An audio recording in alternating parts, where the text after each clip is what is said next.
Well, here we go. We're going to take a little walk. I was just over here at the 7-Eleven getting some gas for some people, and now I'm walking my way back to the church.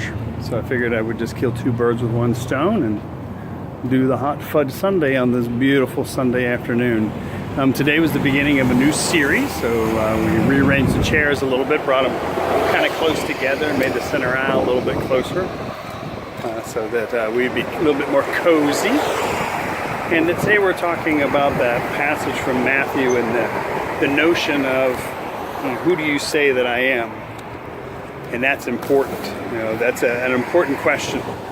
We talked about how Jesus took his disciples to Caesarea Philippi, and which was basically like the Las Vegas of his day. Anything that you wanted, you could have had at Caesarea Philippi. You could worship any god. You could experience anything that you wanted to experience, and that's where he took his disciples and sat them down and asked that question of them: who do you say that I am?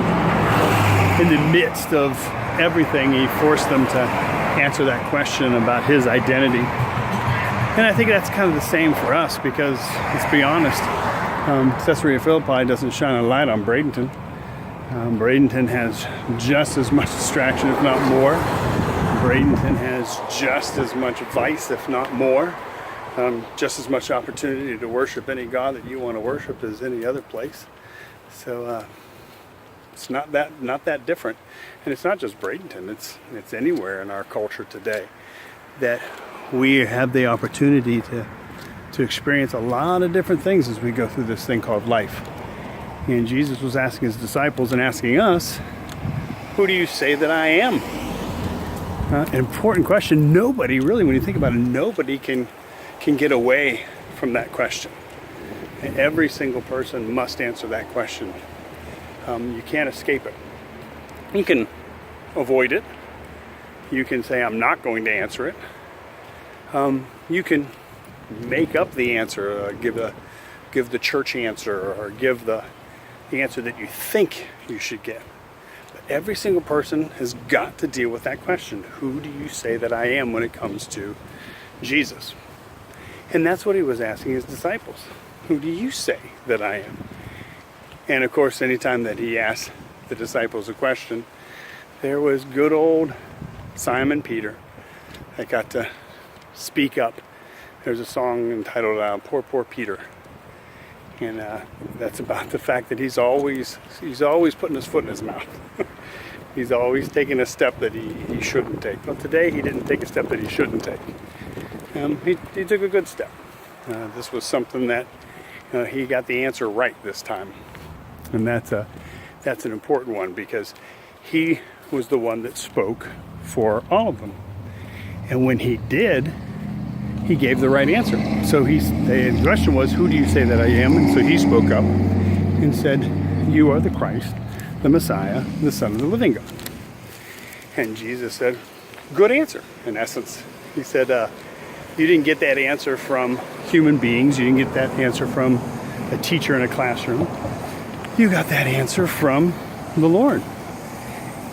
And then he goes on to change his name. So at this point, he officially becomes Peter, and which means a rock. And then he says that this rock I will build my church upon. And it's not that he's going to build the church upon Peter.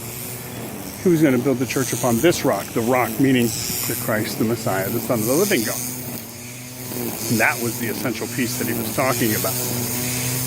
And so in that we get a demonstration there in Caesarea Philippi of how we answer that question. Who do you say that I am? And each one of us has to answer that question for ourselves. Who do you say that Jesus is? Who is Jesus to you? What does he mean to you? And it could run the gamut. You could have the answer of the Christ, the Messiah, the Son of the living God. Or you could have the answer of, I've never really paid him much mind. I never really paid attention to him. Or somewhere in between on that spectrum. But the fact of the matter is that nobody can avoid that question. You have to answer that question. Your spouse has to answer that question. Your friends have to answer that question. Your family has to answer that question. Everybody has to answer that question. It's the only question that really is unavoidable in life. They say there's nothing certain in life but death or taxes. That's just not true. One of the things that's certain in life is that each one of us has to answer that question. Who do you say that I am? And so this week, the invitation as we left was for everybody to answer that question. To answer the question of who do you say that I am? And that's how we'll leave this Hot Fudge Sunday today. Who do you say that Jesus is? It is your call. And it's going to be a journey, because how you answer the question today might be different than how you answer the question in 5 years or how you answer the question in 10 years. But you need to answer the question, not just today, but tomorrow and forevermore. And you need to answer it in the midst of Caesarea Philippi. You need to answer it in the midst of your life, not in a church building, not in a holy place, but in the midst of life. In the midst of your everyday ins and outs, in the midst of your work, in the midst of your play, in the midst of your sin, who do you say that Jesus is? That's your question for this week. Well, I hope you have a great week, and I hope this week has a great you.